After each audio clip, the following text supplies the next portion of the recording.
Sirex. Son Excellence, Monsieur le Ministre, à venir sur le podium.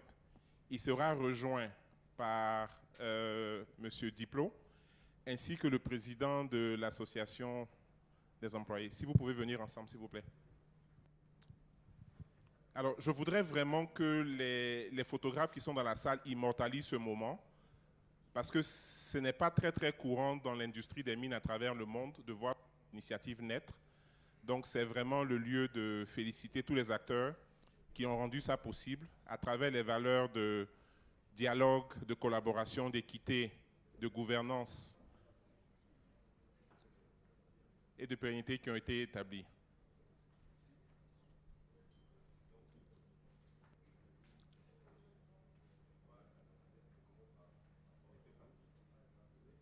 Bon, donc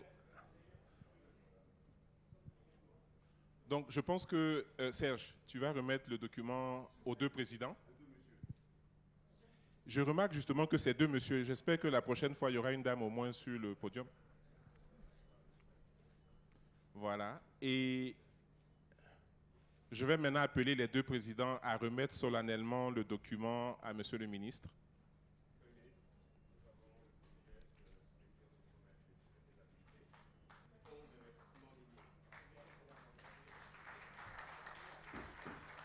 Applaudissez un peu plus fort, s'il vous plaît.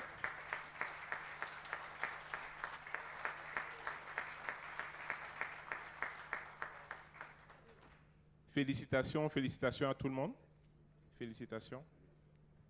Excellence, est-ce que vous voulez peut-être...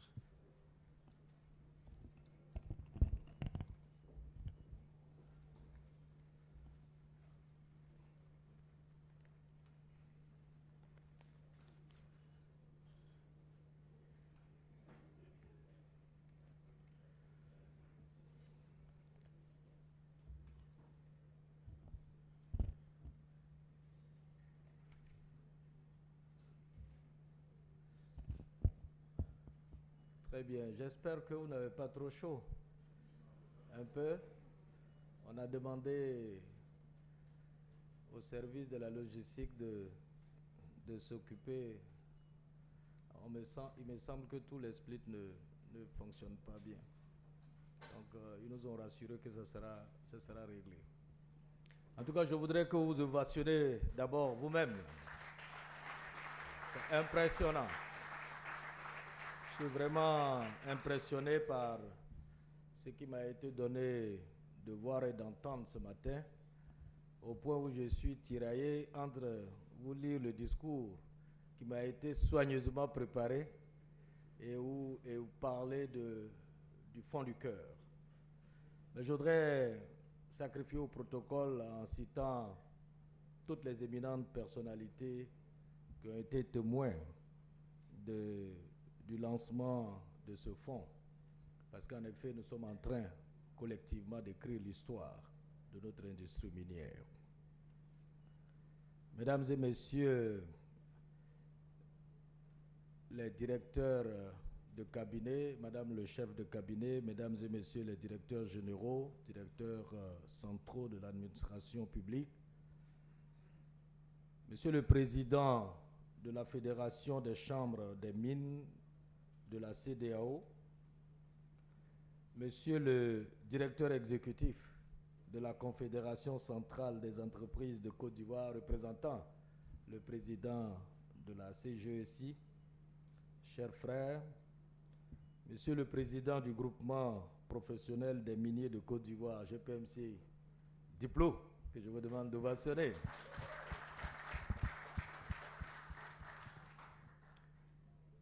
Monsieur le secrétaire général de la Fédération ivoirienne des syndicats des mines, métaux, carrières, FISMECA.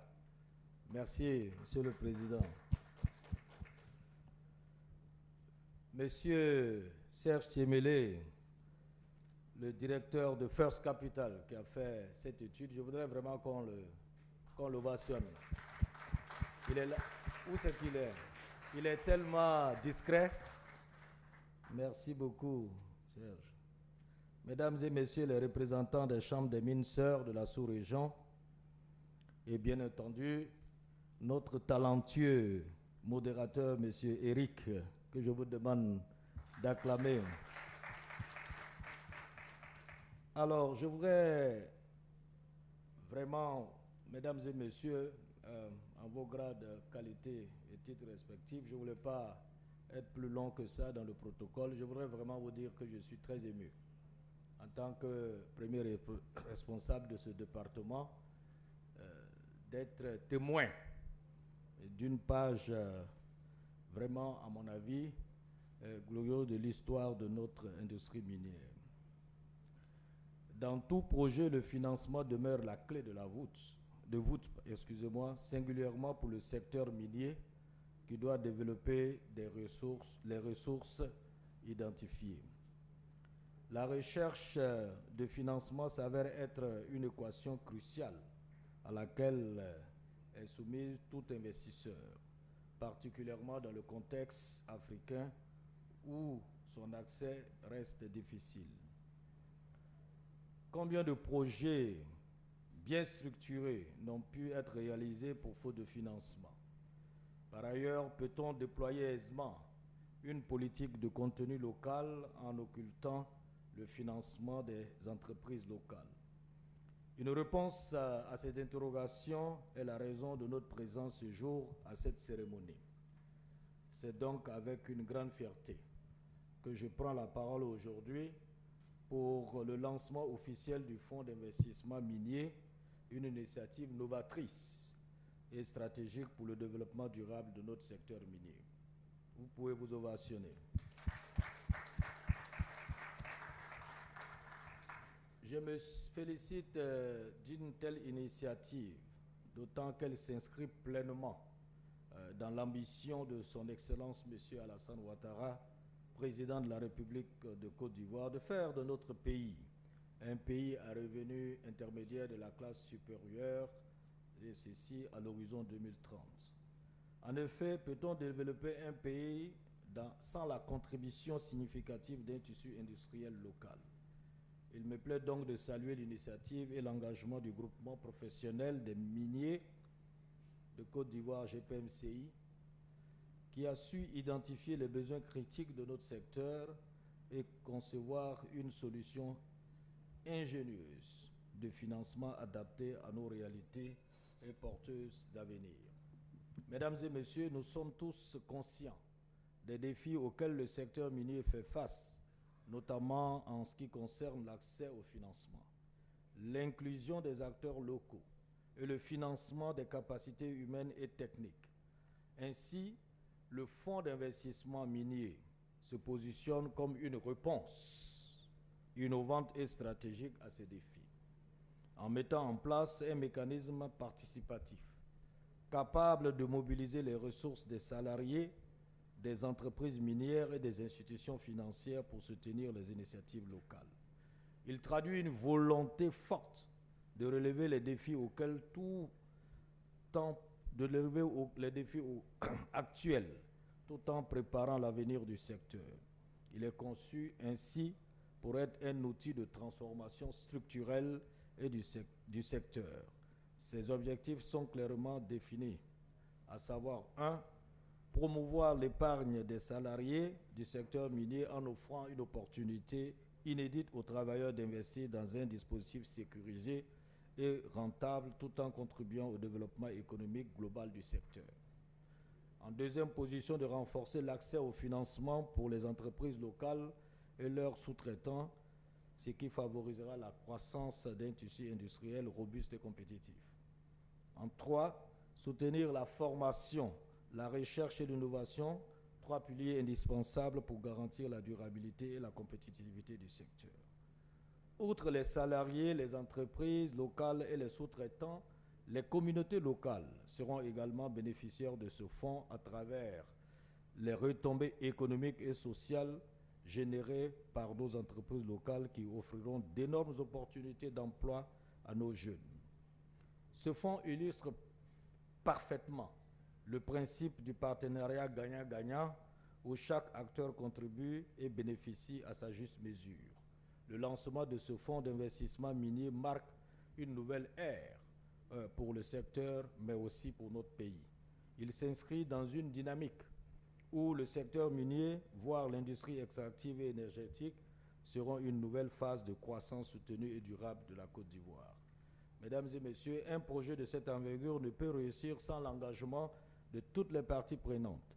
Je lance donc un appel solennel, d'abord à nos partenaires techniques et financiers pour qu'ils soutiennent activement ce fonds par leur expertise et leurs ressources. Les entreprises minières pour qu'elles fassent preuve de leadership en participant pleinement à cette initiative. Les salariés et les communautés locales pour qu'ils s'approprient ce projet comme un moteur de changement positif. C'est avec une immense fierté et une grande confiance que je déclare au nom du gouvernement de la République de Côte d'Ivoire le fonds d'investissement minier officiellement lancé. N'est-ce pas, Eric? Merci, Excellence. Ensemble, transformons les défis en opportunités et bâtissons un secteur minier à la hauteur des aspirations de notre pays. Je voudrais vraiment féliciter le secteur minier. Vous êtes un exemple que le secteur des hydrocarbures doit suivre. Oui, parce que vous avez réussi à mettre en place une convention collective. Le temps qu'eux ils fassent leur convention collective, vous êtes à un autre niveau. Vous avez un fonds maintenant. Je crois que vraiment cela mérite d'être salué. Monsieur Diplo, je voudrais que vous puissiez, et cela vient de votre allocution me l'a inspiré, je pense que les communautés locales de développement minier, il faut peut-être voir s'il n'y a pas quelque chose aussi à faire à leur niveau pour les aider à se constituer en coopérative et avoir une épargne qui peut leur permettre d'avoir des autorisations d'exploitation en semi-industriel et artisanal. Je pense que ça pourrait leur permettre de multiplier leurs revenus aussi. Je vous remercie de votre aimable attention. Merci. Excellence, merci infiniment. Donc, merci Excellence, merci. Félicitations encore une fois.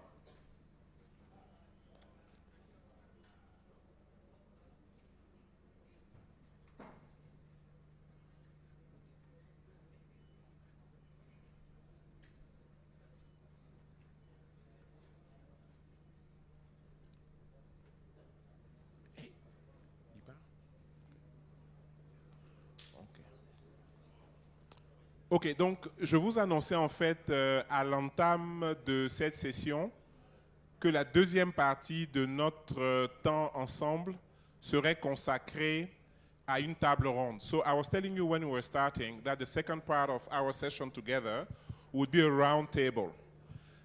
So the purpose of the round table is to have a conversation. Donc le but vraiment de cette table ronde, c'est d'avoir en fait une conversation. Donc l'idée, c'est pas seulement d'avoir des acteurs en fait sur l'estrade qui vont en fait vous donner des éléments de langage, c'est plutôt d'essayer réellement d'échanger. Alors pour que cet échange soit fructueux, je voulais commencer par savoir un peu qui est dans la salle. Donc je sais que nous avons le président de l'association des chambres de mines de la CEDEAO, à qui je vais demander de prendre place sur l'estrade.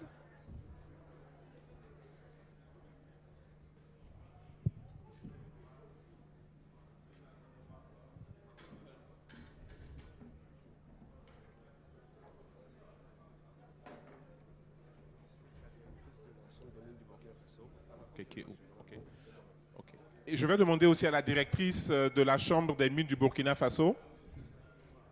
Donc, si la directrice de la Chambre des mines du Burkina Faso peut se joindre à nous.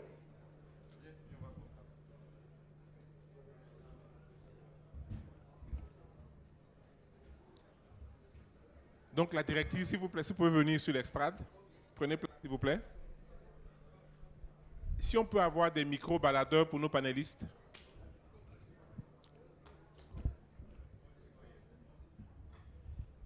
Et je vais demander aussi au président du groupement des professionnels miniers de Côte d'Ivoire, M. Jean-Claude Diplo, de nous rejoindre aussi sur l'estrade.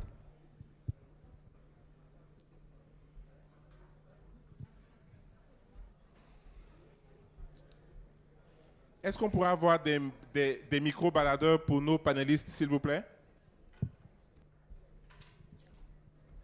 On n'a pas d'autres.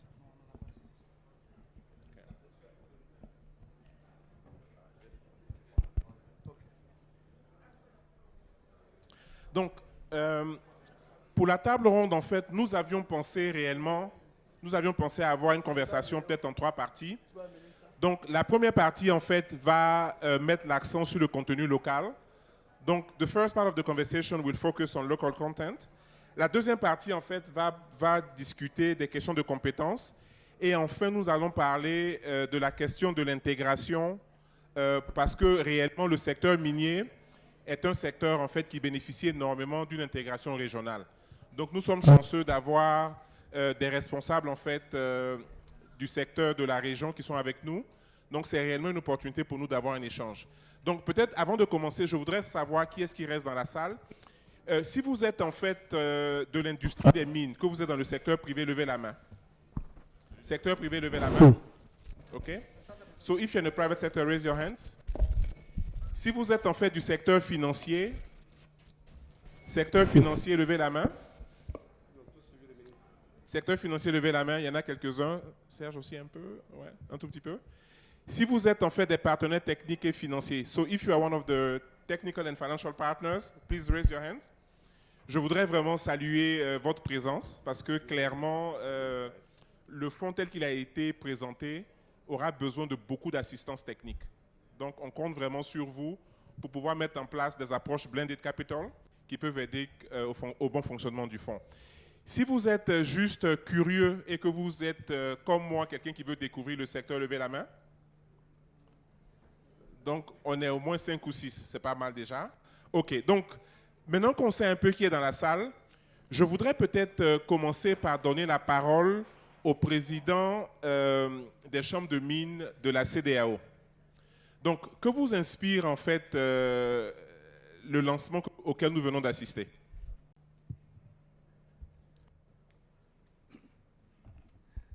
Allô? Voilà. OK. Non, je préfère. Bonjour tout le monde. Bonjour. Okay. Bonjour tout le monde. Alors, avant, un peu comme l'a dit le ministre, lorsque le président Jean-Claude m'a contacté pour que EFETCOM, donc qui est la Fédération des chambres de mines d'Afrique de l'Ouest, donc la CEDEAO, a participé à ce forum, à cette discussion, on était en train de penser à plusieurs thèmes et il a donné le thème de, comme on appelle, que nous allons débattre, là, le partage équitable des revenus, on va dire, entre les principales parties prenantes de l'industrie. J'avoue que j'avais commencé à faire de la réflexion, à voir comment structurer les discours, mais je suis agréablement surpris, comme l'a dit le ministre, donc en ce que j'avais préparé, mais surtout ce que j'ai vu, je voulais vraiment qu'une fois de plus, avec votre permission, qu'on applaudisse le groupement, voilà, le groupement professionnel des miniers et surtout le leadership de Jean-Claude, parce qu'en fait, en tant que président de la fédération, et le discours que je voulais prononcer, c'est vraiment, ça me donne le bon tremplin.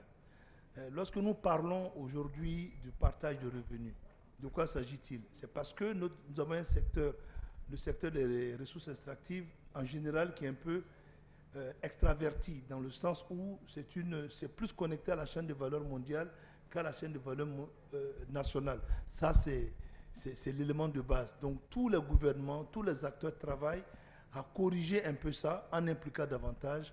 On en parlera tantôt.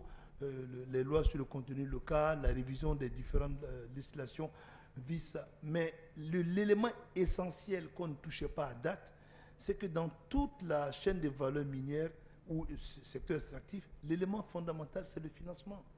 Tout commence par le financement.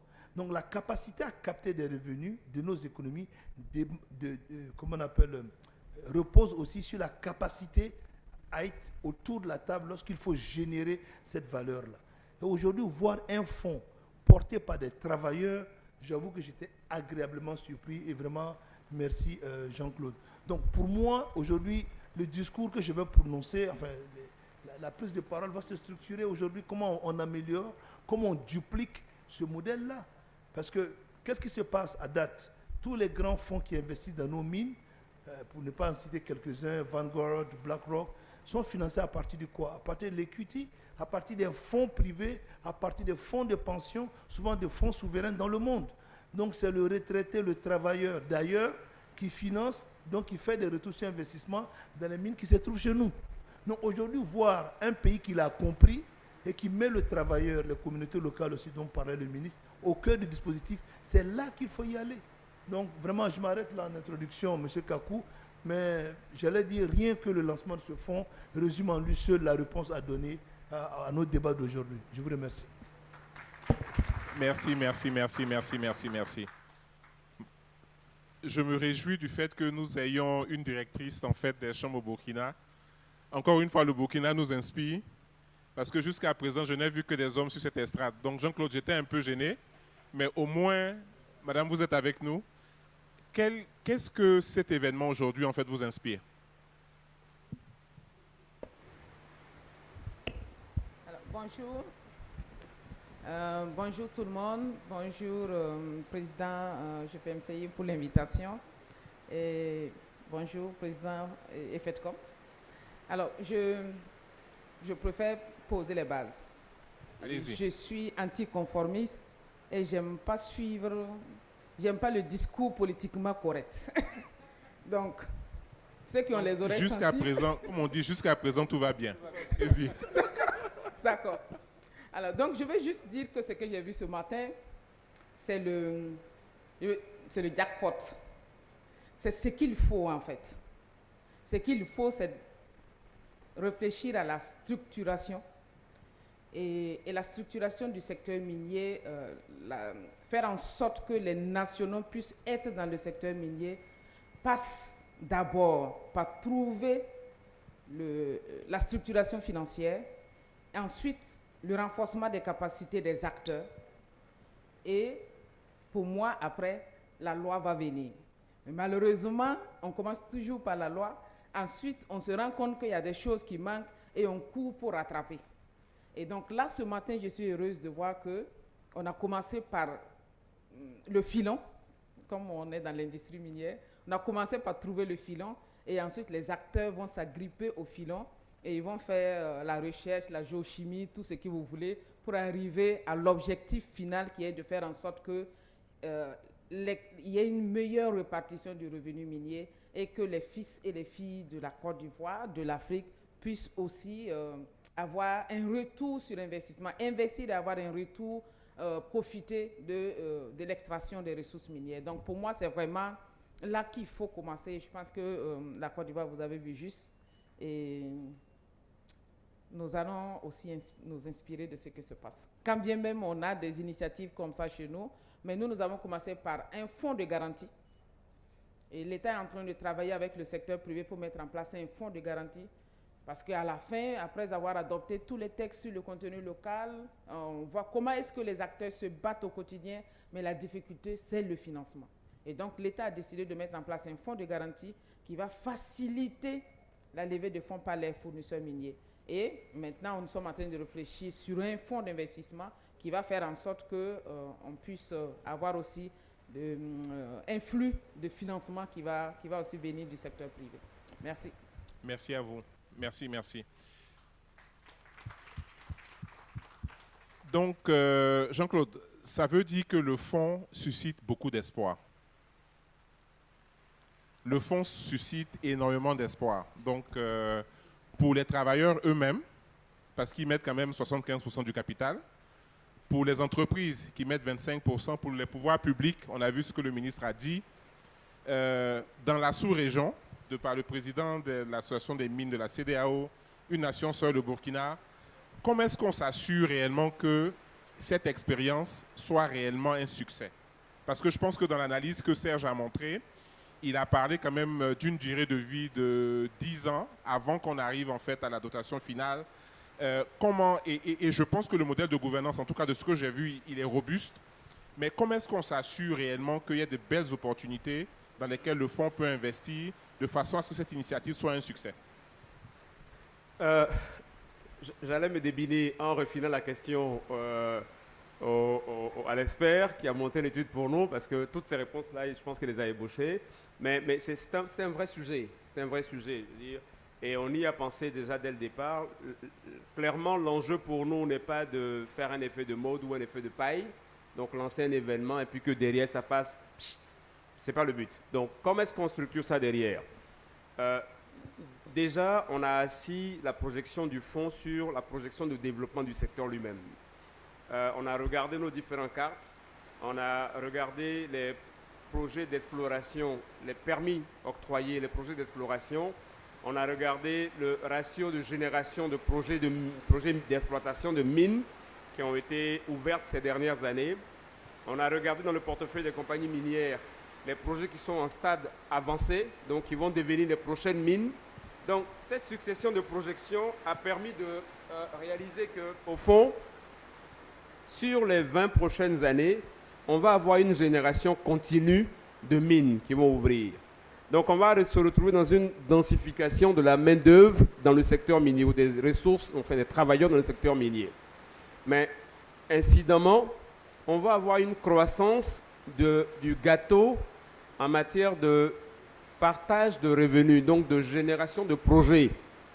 Si on reste dans la tendance actuelle, ce qui va se passer, ce serait une accumulation de frustration. Parce que dans 10 ans, ce qui te partage aujourd'hui va être probablement multiplié par 4 pour revenir à ton chiffre symbole. Il sera multiplié par 4. Ce que ça veut dire, c'est qu'en fait, les parties extérieures qui continuent de financer le secteur vont multiplier par 4, d'autant leurs revenus à eux, et les parties intérieures vont multiplier par 4 leur frustration et leur aigreur. Donc, quand on fait cette analyse-là, on arrive à un constat, il faut mettre un outil tout de suite qui anticipe tout cela. Dans ce que je viens de dire, il y a une partie de la réponse, c'est le substrat des cotisants ou des abondants ou abondeurs, Serge me dirait si c'est la bonne expression, mais de ceux qui vont abonder pour constituer le fonds va grossir, la base va grandir avec l'augmentation des compagnies minières. Si cette base grandit, sa modélisation de départ ou ses projections de départ vont rapidement être dépassées, c'est notre espérance. Et on pense qu'aujourd'hui, on a les éléments objectifs pour cela. Une fois qu'on a constitué le fonds, le deuxième défi, ce sont les projets dans lesquels le fonds va investir. Là-dessus, le modèle de gouvernance prévoit qu'en marge de tous les outils, on ait un advisory board dont le rôle, parce qu'il est constitué de différents experts externes, dont le rôle sera de travailler à la génération de projets, à la qualification et la validation de ces projets-là pour garantir la rentabilité du fonds. Je vais vous donner quelques anecdotes de discussion, hein. Et ils sont dans la salle, les experts qui ont travaillé sur le projet, Serge, je vois Wilfried dans la salle. On avait par exemple un sujet sur les taux seuil de rendement du fonds. Et au départ, on est parti sur quelque chose de 5%, 6%. Et pendant que nous, on contestait ce rendement-là, parce qu'à la fin, ça se résumerait à ce que les assureurs offrent, et les banques offrent de façon classique, donc on ne serait pas vraiment en train d'innover. C'est les experts eux-mêmes qui nous ont dit, écoutez, si nous, on est recrutés comme General Partners pour gérer un tel fonds, à 5%, il n'y a pas d'intérêt, oubliez, gardez votre fonds, c'est, voilà, no interest. Parce qu'eux, ils peuvent cibler du 9, 12, 14%. Donc, sur le marché régional, déjà, les exemples existent pour garantir ce niveau, ce seuil de rendement. Donc, quand on combine la génération de projets et l'attractivité en termes de rendement du fonds lui-même, pour nous, les fondamentaux sont là pour sa durabilité. Je ne sais pas si ça répond plus ou moins à la question. Après, comment est-ce qu'on le duplique, comment est-ce qu'on le pérennise dans la sous-région? C'est l'intérêt d'avoir avec nous aujourd'hui nos confrères des autres pays et surtout le président de la fédération sous-régionale. Oui. Et je pense que justement, sur la question de la duplication, je salue aussi le fait que dans l'approche, le GPMCI ainsi que la CGCI aient choisi aussi un acteur régional, First Capital, qui a vraiment une compréhension de nos réalités.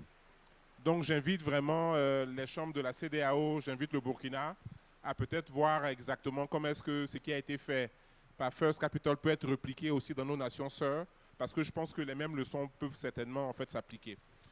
Je voudrais, parce que ceci est une table ronde et non un panel, savoir s'il y a des réactions dans la salle. Donc, je vois des directeurs généraux de compagnies minières, je vois des partenaires techniques et financiers, je vois des financiers, je vois des présidents de chambres, je vois des curieux. Est-ce qu'il y a des réactions dans la salle?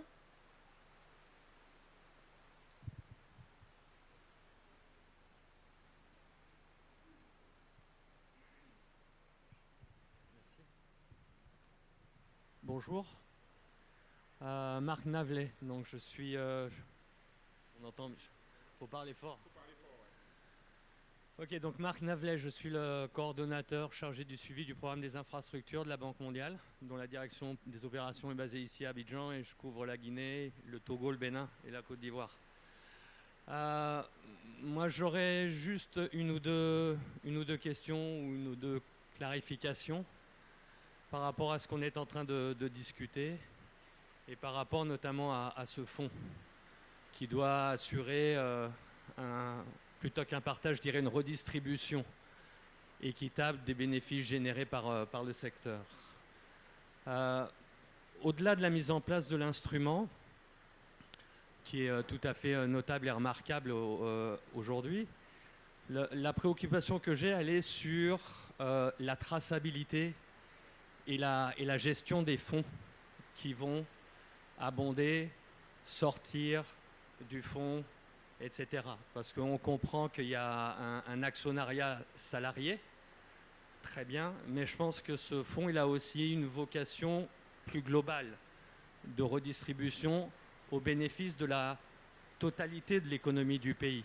Donc, pour moi, ça ne doit pas s'arrêter uniquement à rémunérer ou accorder des dividendes à l'actionnariat ou en tout cas aux partenaires. Je pense qu'il y a un sujet sur la redistribution au niveau des communautés locales, celles qui sont dans les aires où il y a des concessions minières, qui exploitent, enfin qui vont travailler ou pas avec ces concessions, qui vont travailler ou pas de façon légale ou illégale, et sur lesquels il va y avoir quand même à un moment la question de savoir comment est-ce que les uns et les autres vont avoir un accès équitable à la ressource naturelle. Alors ça, c'est un premier point. Le deuxième point, alors pour revenir sur ce que vous disiez tout à l'heure, il y a quelque chose qui est quand même fondamental aussi par rapport à ces communautés locales, c'est la préservation de leur cadre de vie. Ça se valorise pas monétairement, mais ça fait partie des choses sur lesquelles il faut pouvoir travailler ou réfléchir, ou en tout cas là où il faut prévoir une redistribution pour maintenir le cadre de vie de ces populations, parce que si vous voulez une adhésion à votre projet, il va bien falloir une adhésion des populations locales aussi à ce niveau. Donc voilà, j'aurais aimé un petit peu avoir des clarifications, en tout cas qu'est-ce qui est envisagé en matière de collection, gestion et redistribution de ces fonds en termes de traçabilité, et puis aussi savoir un petit peu forcément quels vont être les garde-fous, ou en tout cas qu'est-ce qu'on peut envisager comme bénéfices élargis socio-économiques de ce que vous êtes en train de développer. Merci beaucoup. Merci infiniment. Alors bonjour à tous, mon nom est Sonia Taureau, ici je représente la Chambre de commerce Union Européenne-Afrique. Et avant toute chose, j'aimerais vraiment saluer cette initiative parce que justement nous, au niveau de la Chambre de commerce et dans la défense des intérêts du secteur privé et particulièrement des PME, eh bien l'accès au financement est au cœur de nos préoccupations et de ce qu'on voit tous les jours. Alors juste une petite anecdote et qui justement pour moi me fait me dire que cette initiative est vraiment très intéressante, c'est que subtilement elle pourra peut-être aider à améliorer ou du moins à emmener dans la légalité des acteurs du secteur minier qui sont dans l'illégalité. Parce que justement, nous, on a eu au niveau de la Chambre de commerce une requête parce que la question d'accès aux fonds concerne aussi ceux qui sont dans l'illégalité.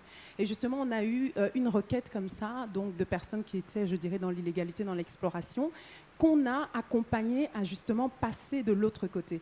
Et donc, et ça va toucher ma question, in fine, c'est sur cette assistance technique. Parce que ici, on parle d'accès aux fonds, mais l'accès aux fonds, c'est aussi l'accès à des projets de bonne qualité.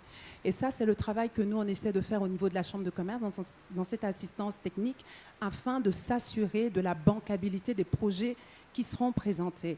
Et j'en profite pour dire qu'on est tout à fait prêt à pouvoir collaborer avec ce fonds, justement sur ce point en particulier. Donc la question que j'ai, c'est qu'est-ce que vous envisagez en termes de collaboration justement avec des acteurs comme ceux que nous sommes? Et aussi, la dernière question, est-ce que le fonds ou les projets qui seront visés par le fonds seront exclusivement des projets du secteur minier? Parce que l'initiative est tellement intéressante, les rendements ont l'air tellement appétissants que voilà, je vois déjà des projets qu'on a dans notre portfolio qui pourraient peut-être, pourquoi pas, souscrire ou se présenter à ce fonds. Merci beaucoup. Merci, merci. C'est une excellente et riche question. Merci, monsieur le modérateur. Jean Adoléoumé, je suis le président de la PIET, donc qui est la Chambre des mines du Togo. Et on est membre des FEDCOM. Je salue mon président au passage. Bien, je pense qu'une initiative comme ça, qui est corporatiste et participative, doit venir éveiller un peu nos États, puisque dans la plupart des codes miniers donc de nos États, il est fait mention de la participation et de l'État et des populations au capital. Par exemple, au Togo, il y a 10% de parts gratuites donc pour l'État, mais il y a la possibilité d'avoir 20% de parts payantes, soit pour l'État ou d'autres acteurs. Or, on se rend compte que souvent en Afrique, bon, quand les parts sont gratuites, l'État se jette dessus. Mais par contre, quand les parts sont payantes, souvent, on se dit, bon, voilà, ceux-là, ils vont peut-être truquer leur compte, on va pas... Voilà, on est très frileux. Alors qu'on a là la possibilité d'avoir un fonds, déjà, tout fait, qui peut même être souverain, pour pouvoir investir, voilà, dans le contenu local.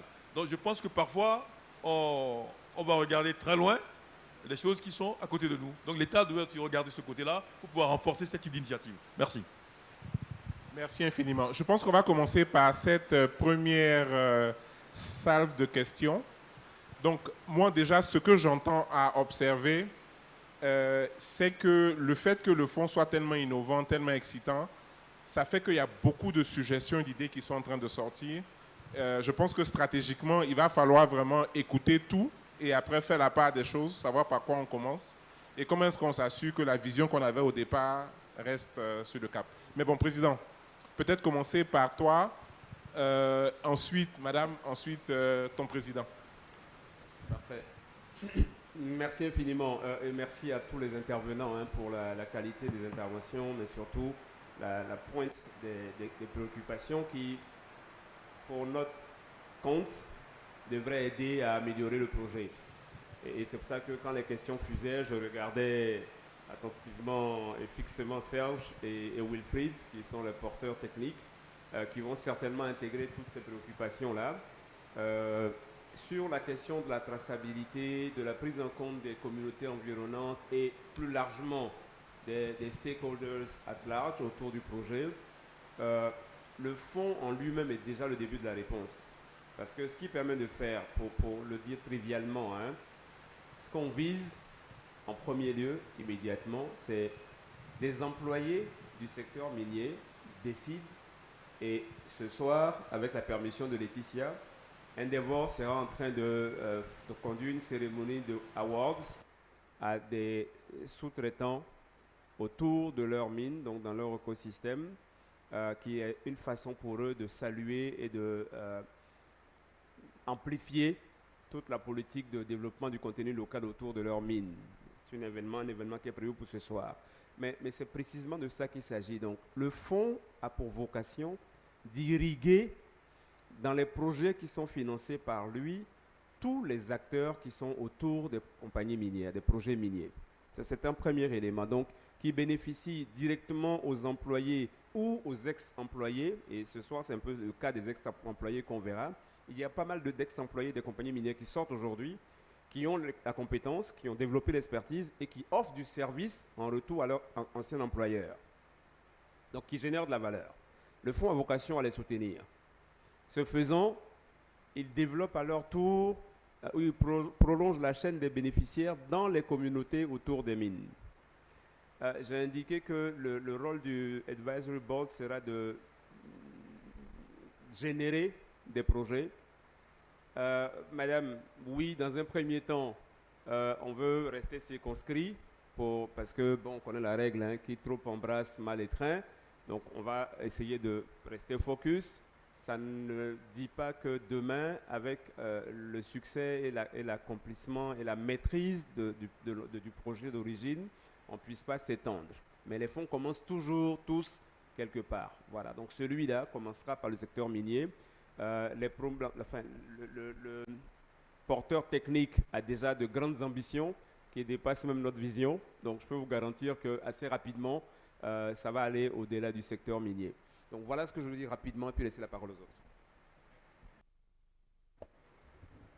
D'accord. Alors, quand j'ai suivi la présentation, je suis convaincue qu'à l'intérieur des outils que le fonds va mettre en place, il y aura une partie formation. Parce que les acteurs, je prends le cas par exemple des fournisseurs miniers, deux fois, le goulot d'étranglement, c'est vrai, ça peut être le financement, mais un autre goulot d'étranglement qui peut être remarqué pour les fournisseurs miniers, par exemple, c'est la capacité. C'est connaître l'industrie minière, c'est structurer le business, c'est avoir une comptabilité, c'est pouvoir gérer les ressources humaines, le tout dans le management. Deux fois, on pense que c'est déjà des acquis, mais à travailler avec les fournisseurs miniers, je me suis rendu compte que deux fois, c'est là-bas que se trouve la difficulté. Donc, madame, je peux vous assurer qu'ils auront besoin de vous. Il n'y a rien à faire. Donc, approchez, attrapez sa veste.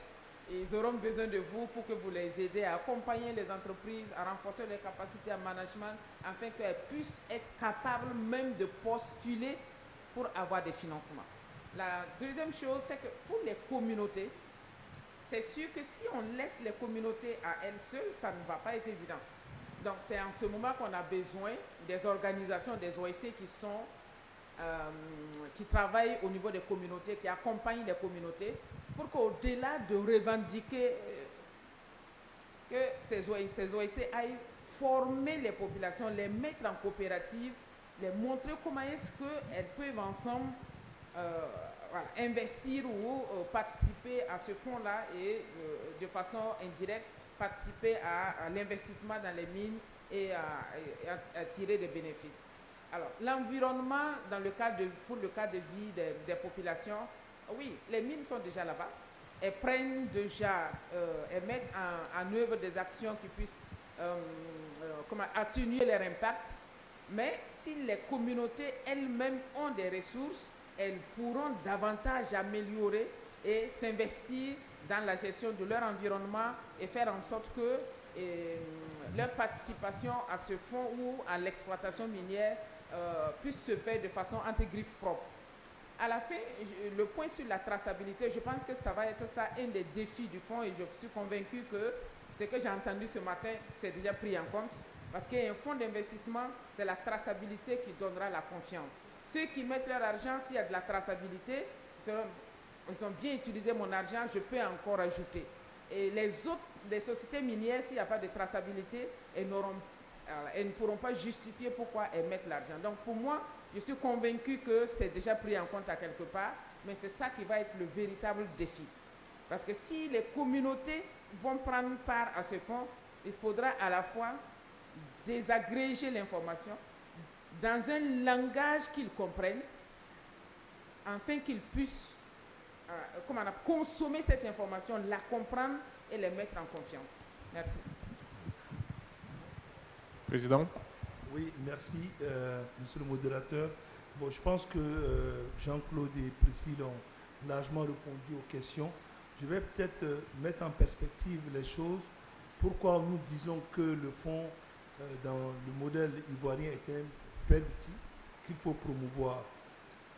On l'a dit tantôt, ça commence par le financement et dans les différentes phases d'un projet, qu'il soit minier ou pétrolier, ça commence par l'exploration, la phase de développement, la phase de production et même la phase de clôture. À tous ces niveaux, l'élément clé, c'est vraiment le financement. Et c'est en cela que cet outil est important. Mais je vais aller plus loin. les chiffres, pour mettre les choses, comme je dis, en perspective, à date, sur les principaux pays de la sous-région qui couvrent le Birimien, le Ghana, la Côte d'Ivoire et le Burkina, qui à eux trois font quasiment près de 70% en ce qui concerne l'or. Quand on regarde aujourd'hui, la Côte d'Ivoire est en train de passer bientôt à 6-8% du PIB. Le Burkina est quasiment à 15%. Le Ghana, n'en parlons pas. Donc ça veut dire que la croissance portée par l'industrie extractive sur les 15, 20, 30 prochaines années est là. Donc c'est maintenant qu'il faut commencer à impliquer davantage à travers le modèle de financement les parties prenantes locales pour essayer de balancer un tant soit peu cette disparité qu'on a dès le départ. Et toujours au niveau des chiffres, la captation par les capacités locales des revenus générés par le secteur extractif, selon les pays, varie entre 15 et 20%. Donc on a encore du chemin. C'est pour cela que ce fonds-là est intéressant. Il y a encore 80% de capacité à les capter où nous ne sommes pas au niveau local. Un dernier élément non moins important, c'est le financement des projets. Je ne vais pas faire de publicité ici, mais quand on prend la Côte d'Ivoire, il y a deux grandes annonces au cours des derniers mois, le dernier étant il y a quelques jours, de projets qui vont voir le jour. Lorsque nous regardons dans les modèles de financement, à date, bon, je sais que sans faire de publicité à des banques, il y a quelques banques locales qui se sont intéressées, mais c'est essentiellement des fonds de pension, des fonds de royauté d'autres pays. Donc ça veut dire que c'est les épargnants d'autres pays qui saisissent cette opportunité-là. C'est pour ça que je dis, rien que l'annonce de ce matin résume en lui tout seul. Évidemment, les questions de gouvernance et les questions de prochaines étapes, je pense que le ministre a mis un peu le pied dans le plat en parlant le prochain niveau où on pourrait impliquer les communautés. Je pense que le président Jean-Claude et son équipe vont y travailler. Mais moi, je voulais dire un autre élément, et je m'arrêterai là, en termes de perspective. Ce fonds, il est bien, mais la perspective durable qui va nous permettre d'aller en profondeur, aller chercher davantage dans ces 80%, c'est le dual listing. Il faut permettre aux autres épargnants qui ne sont pas forcément du secteur privé minier de saisir cette opportunité. Ça n'a aucun bon sens que les projets soient en Côte d'Ivoire, au Burkina, au Ghana, et financés exclusivement par des fonds, j'ai rien contre, canadiens, australiens, britanniques ou américains. Et c'est par là que ça commence. Quand vous n'êtes pas autour de la table dès le départ, mais plus on avance dans le processus, plus vous avez du mal à vous intégrer. Donc je pense que le fonds minier, le fonds des employés de Côte d'Ivoire doit avoir un écho et être amplifié possiblement au niveau de la BRVM et d'autres bourses. J'aime le dire, et je l'ai dit lors de nos derniers colloques au niveau de FEDCOM, la géologie n'a pas de frontières. Pourquoi nous, au niveau des capitaux, nous mettons des frontières? Et je m'arrête là. Merci infiniment.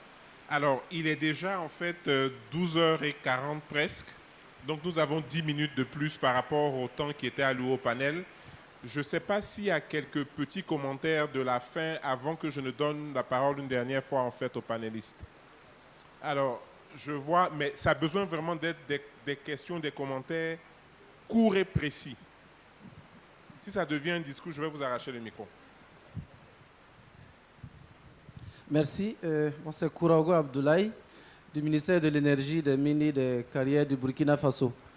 Alors, je salue bien évidemment la pertinence de cet outil novateur de financement.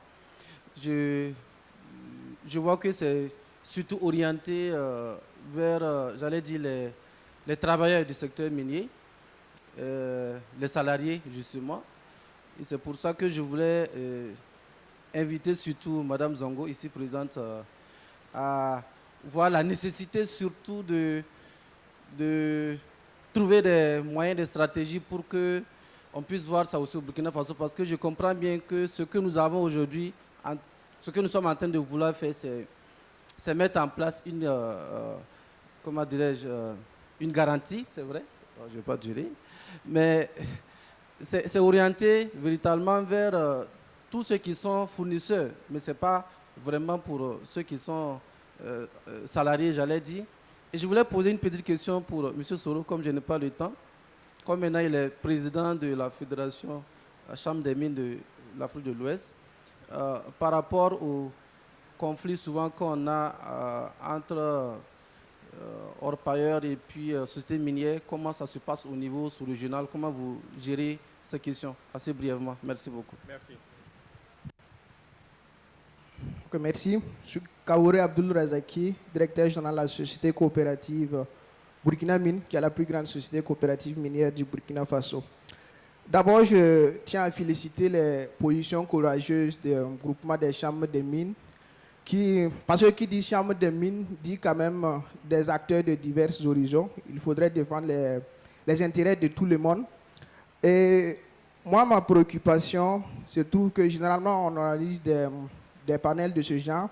Il y a quelques mois, on a été au forum sur le financement du contenu local. Là, on a parlé de financement alternatif. On voit que la Côte d'Ivoire a déjà pensé au financement alternatif. Maintenant, moi, ma préoccupation se trouve au niveau de à quel moment est-ce que vraiment ces fonds-là vont arriver à maturité pour nous permettre nous-mêmes d'arriver à exploiter nos ressources nous-mêmes. Parce qu'on est en train de... Oui, un instant, j'ai fini. Parce qu'on est en train de dire que dans les années à venir, il y aura beaucoup de projets miniers qui vont voir le jour. Est-ce qu'actuellement, nous sommes prêts pour intégrer ces projets? Est-ce que ce n'est pas le moment de commencer à voir la planification de l'avenir? Est-ce qu'il faut continuer de délivrer les permis de recherche aux sociétés minières étrangères, vu que nous-mêmes, nous sommes en train de nous préparer à exploiter? Est-ce qu'il ne faut pas planifier? C'est ça ma préoccupation. Merci. Merci infiniment. Merci beaucoup. Bonjour à toutes, bonjour à tous. Je suis M. Oumar Tembeli, directeur de l'énergie et des ressources naturelles de la BOAD, la Banque Ouest Africaine de Développement. Je voudrais donc féliciter les organisateurs pour cette belle initiative-là et dire que l'un des objectifs de ce fonds, si nous avons bien noté, c'est effectivement de promouvoir le contenu local et impacter les populations, à commencer par les travailleurs eux-mêmes. Et c'est un objectif qui fait écho à notre plan stratégique Joliva, qui est un plan à impact. Et donc, la BOAD est tout à fait disponible et disposée à accompagner l'initiative. Parce que la banque fait des prêts, mais elle fait également des prises de participation dans le capital des entreprises et des fonds d'investissement. Et donc, belle initiative, c'est de voir aussi comment dupliquer cette expérience-là dans les autres pays, en tout cas au niveau de l'UEMOA et voire de la CEDEAO. La question que j'aurais à poser, c'est parce que stratégiquement, quand des institutions comme les nôtres entrent dans des fonds, donc investissent dans des fonds, ce n'est pas pour rester indéfiniment. Il y a toujours un horizon de sortie. Est-ce que dans le cas d'espèce, il est prévu une sortie et quelles sont les conditions éventuelles de cette sortie-là? Merci beaucoup. Merci infiniment. Merci à vous. Donc, je vais de l'autre côté de la salle, pardon. Et quand je vais revenir sur le panel, on aura 2 à 3 minutes pour essayer de conclure. Il y a des mains qui ont disparu. Il y en avait une ici aussi. Merci. Bonjour. Je suis Dabo Sirinatou de la mine d'Ayamgo Le Sakan SA au Burkina. Et ce matin, je suis là au titre de la Chambre des mines du Burkina. Alors, j'avais juste une question en lien avec la gouvernance. Est-ce que le projet a prévu des mécanismes pour auditer et puis évaluer les performances du fonds? Merci. C'est une excellente question, précise, claire. Merci, madame. Bonjour, je suis César Farad. Je représente Aciérie Côte d'Ivoire, une industrie qui travaille dans le recyclage, fait partie du groupe Eurofine, un groupe industriel installé en Côte d'Ivoire. Je salue l'initiative de ce fonds et qui dit fonds, qui dit des futurs rendements en fait. Et je pense que la relation des fonds avec les industries pourrait être aussi un secteur de développement qui permettrait peut-être d'ouvrir les capitaux des sociétés qui travaillent dans le secteur à ce fonds pour lui donner peut-être des perspectives de rendement intéressantes. Monsieur le Président du PLO, Madame la Présidente de Chambre du Burkina et Monsieur le Président des Chambres CEDEAO. Je voudrais aller vers la question du contenu local. Je sais que la Côte d'Ivoire prépare une loi pour le contenu local et on attend pouvoir. Je pense que ça va permettre un peu aux industries d'être de plus en plus impliquées avec le secteur minier. Maintenant, ma question aussi par rapport au contenu local dans le Burkina et dans la CEDEAO.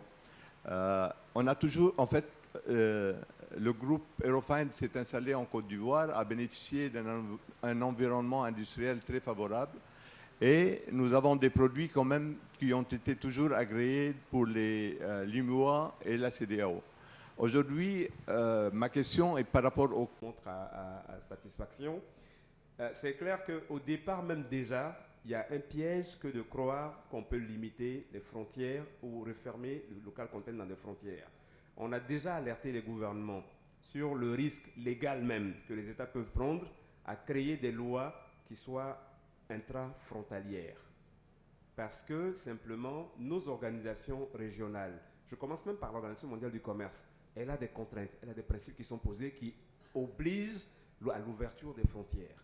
Maintenant, en Afrique, simplement, la ZLECAf est un outil auquel juridiquement on doit faire attention quand on crée les lois sur le contenu local. Parce que la ZLECAf oblige en partie à des ouvertures de frontières. Donc on ne veut pas être dans une sorte de discours dual où d'un côté, on veut se refermer sur soi, mais en même temps, on veut faire du commerce. Donc ça, les deux ne peuvent pas s'exclure. Donc on doit ouvrir sur ces questions-là. Et aussi bien Priscille que Adama ont bien mis le doigt sur une des plaies, ou économiquement une des opportunités à regarder. Il y a des projets qui ne savent pas se faire sans échelle, clairement. Donc on peut être des consommateurs massifs, mais si on ne l'envisage pas à une échelle régionale, en termes de marché régional, il n'y a pas de business case. Ça ne peut pas prospérer. Donc ces contraintes à la fois commerciales et légales font qu'on est obligé de penser le local content sur les doubles aspects. Voilà, donc je voudrais m'arrêter là. Eric, si tu permets, avant que tu clôtures, je voudrais par devoir, tout en remerciant, Eric le fera tout à l'heure, mais tout en saluant protocolairement le représentant de l'ambassade du Canada, qui représente l'ambassade du Canada à notre session ici, j'aimerais qu'on le salue.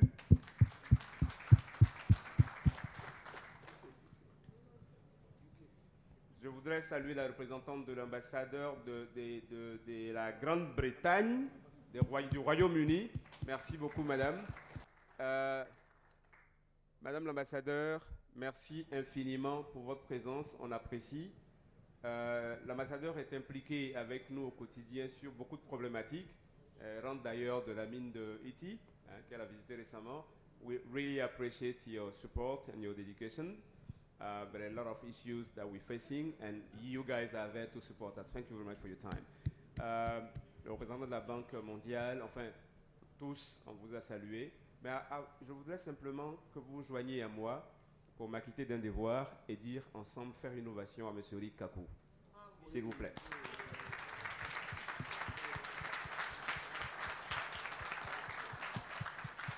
Merci infiniment, pas seulement pour le brio de sa présentation, c'est le moins qu'on puisse attendre d'Eric, pour ceux qui le connaissent, mais pour son humilité. Je ne dirais pas beaucoup de choses d'Eric, qui est conseiller de pas mal de présidents en Afrique. On ne le sait pas assez. Eric, je ne vais pas m'étendre là-dessus, mais c'est lui qui prend... D'ailleurs, on l'a appelé au pied levé, dernière minute, il a accepté volontiers de se prêter à l'exercice. Eric anime des choses d'un autre niveau à l'échelle planétaire. Il a accepté de faire l'exercice. C'est lui qui prend le micro humblement. J'ai été touché personnellement par son humilité, connaissant la grandeur de ce qu'il est. C'est pour ça que je voudrais vraiment qu'ensemble, on le dise merci. En plus d'avoir élevé notre session par la qualité de sa modération. Je m'arrête là. Merci, merci, merci, merci.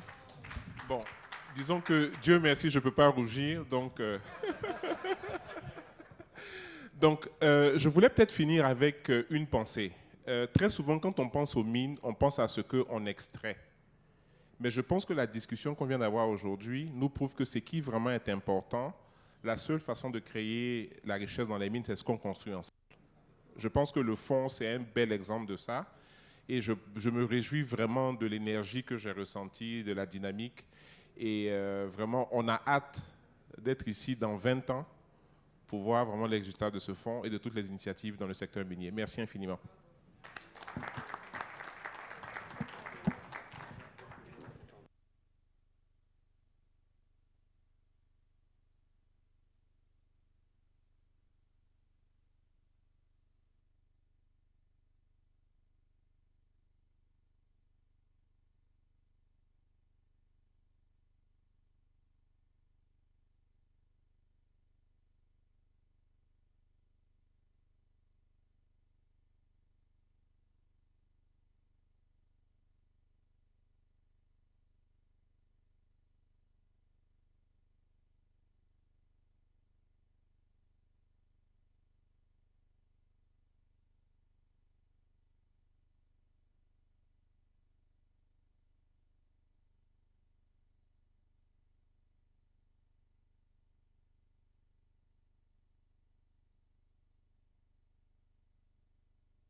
et, C, ok, 1, 2, c'est bon?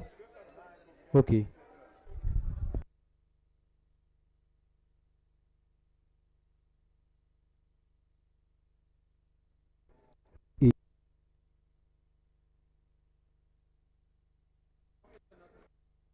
UD et, C, ok, c'est bon? Ok.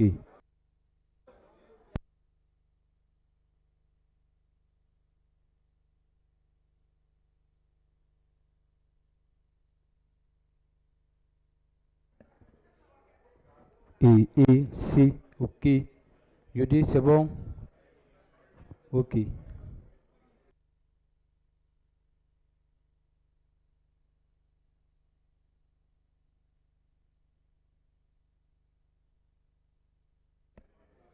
Et, C, ok. C'est bon, UD? C'est bon? Ok.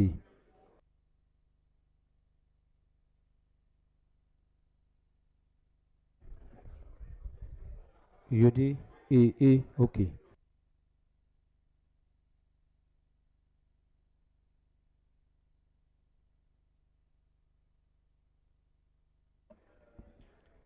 Et, C, ok, 1, 2. C'est bon, UD? Ok, merci. Sirex.